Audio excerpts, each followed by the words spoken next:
All right, I want to show you some video that has been bothering me for a while, and I mentioned it at the top of the hour and also yesterday. I think this will tie things together. I hope it does if you've watched both episodes. First one is from Bertha Lewis. She's in front of a bunch of young socialists of America, and here's what she says. Organize, get out into the street. You really have got to circle the wagons. This is not rhetoric or hyperbole. She talks this is real. She talks in here about how these Tea Partiers are going to come and get you. This is just like when they rounded up the Japanese. I mean, it's quite a stirring speech. That bothered me. That really bothered me.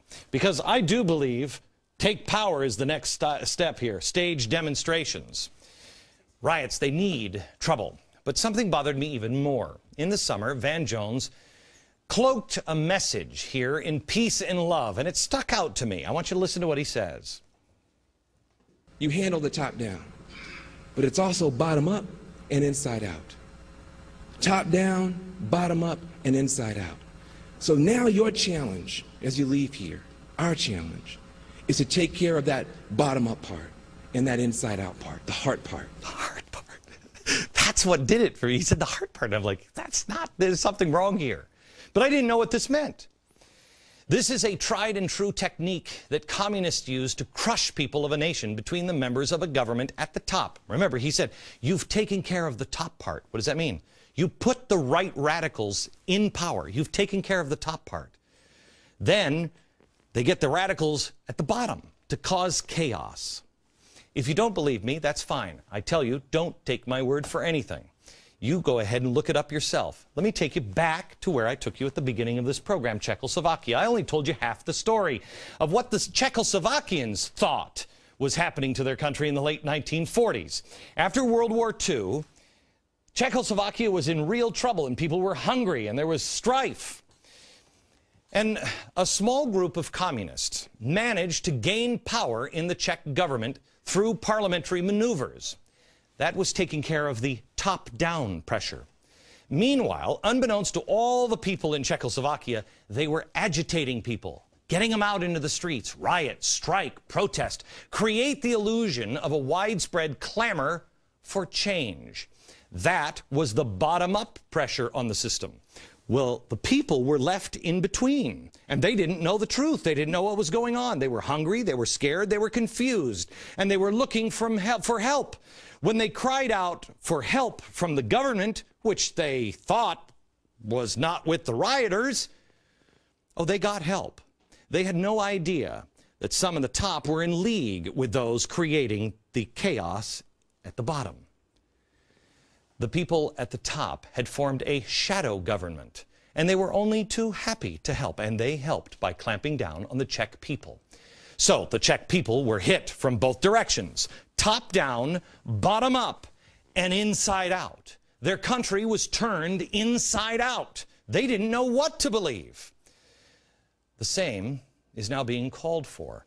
The organizations that are calling now for Obama to bypass Congress and issue just executive orders. The Institute for Policy Studies. Soros funding.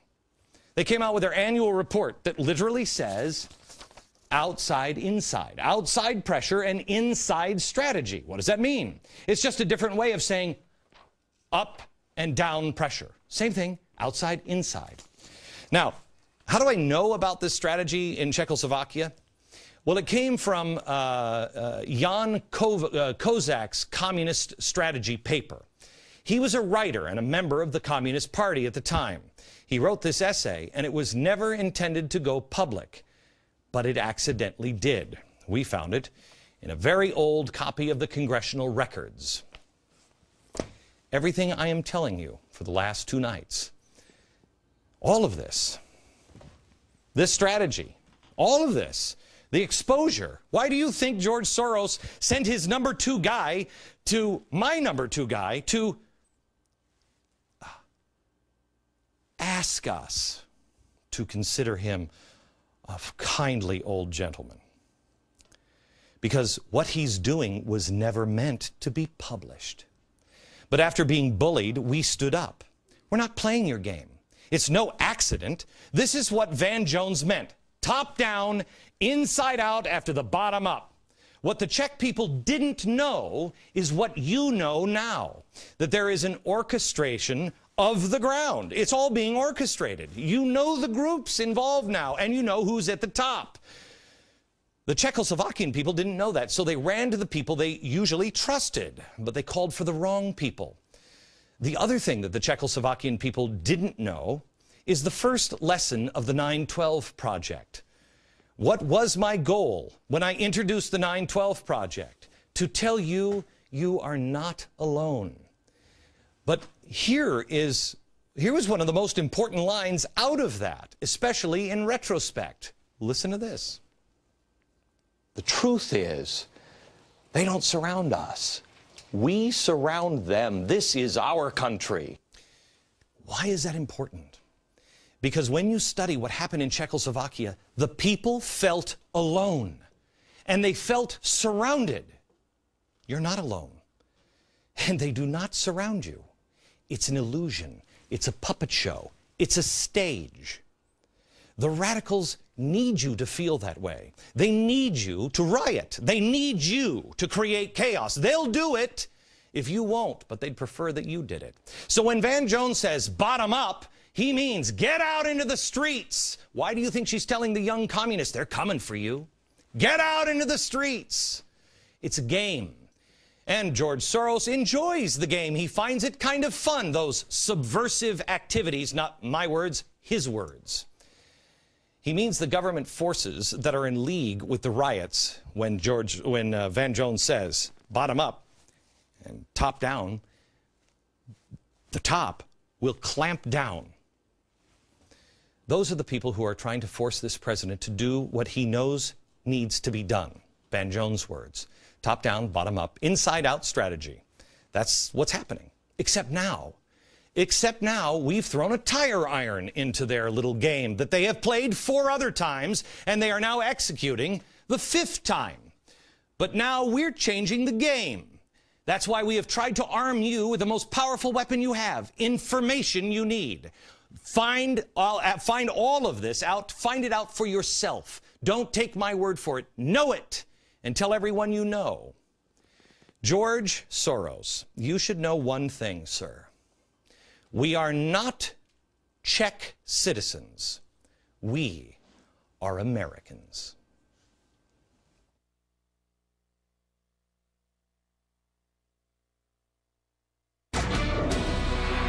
I want to take a minute here to show you something that was released by George Soros last night, and the OSI, his charitable arm, because he's a philanthropist. And to be fair to him, I want to show what they rolled out, but I want you to know one thing. This guy has collapsed 4 countries, 4 regimes, 4 currencies. He's the most powerful man on earth, 35th richest man in the world. This is Enron. What you're seeing here, this is what happens when a company is in collapse. This is a desperate cry for George Soros to turn around and look at a guy at 5 o'clock in the afternoon. This is coming undone. You spread all of the information that we have given you, and you do your own homework. You verify yourself. Go to original sources and verify yourself and spread it. Because light is the only thing this guy, he can't stand the light. He has to hide behind a mask. But watch their corporate film on, oh, don't listen to that guy at 5 o'clock. Really, I'm a good guy. Here it is. Over the past 3 decades, George Soros, the founder and chairman of the Open Society Foundations, has spent more than $8 billion to transform the lives of the world's most oppressed and ignored people. From helping those with HIV and TB in Africa, to righting centuries of wrongs against Europe's largest ethnic minority, the Roma, Soros has championed open society issues around the globe. What is it that I really care about? Democracy, market. These are the institutions that you need for people to be able to improve their conditions in life. His experiences as a child in World War II fueled his drive to combat totalitarianism. In the 1980s, his Open Society Foundations helped topple communism in Eastern Europe, strengthening democracy by supporting education, justice, and freedom of information. Open society can prevail only when people can speak truth to power. Today, the Open Society Foundations are present in more than 70 countries, including the United States. Soros recently gave $50 million to provide food, shelter, and clothing for New York City's neediest, who were hard hit by the economic crisis. The foundations work to build vibrant and tolerant democracies whose governments are accountable to their citizens. To learn more about George Soros and his philanthropy, visit OpenSocietyFoundations.org. That is fantastic. That is fantastic. And don't forget, he's given all that money, just to help good things. Well, for instance, well, just a lot of these. This is only half the list of the organizations that are helping him accomplish his new world, spooky world order. That's it. There are really two ways to look at what I do every day here. You can either say, as my critics say, that I'm a fearmonger, or you can say that I am empowering you with information. I hate the fact that some people believe that I'm a fearmonger. I just say what I believe. That's what I do. And I believe bad things are coming. I believe that we can get past them, but we have to be prepared. I've told you over and over again, I hope I'm wrong.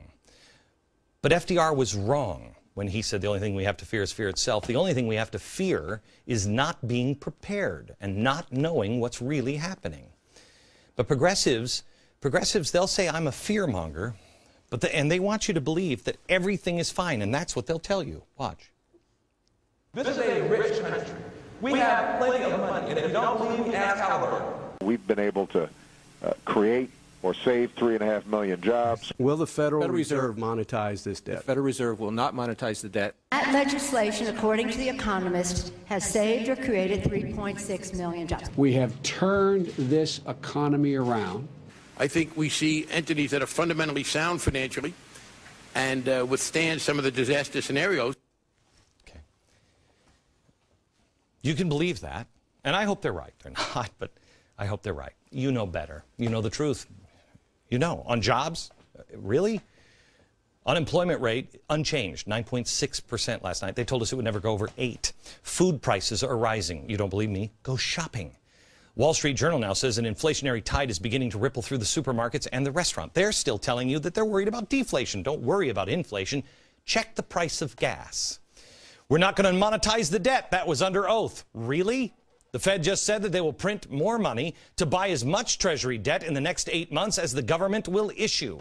Fannie and Freddie, Barney Frank, together they now have twice as many foreclosed homes as they did this time last year.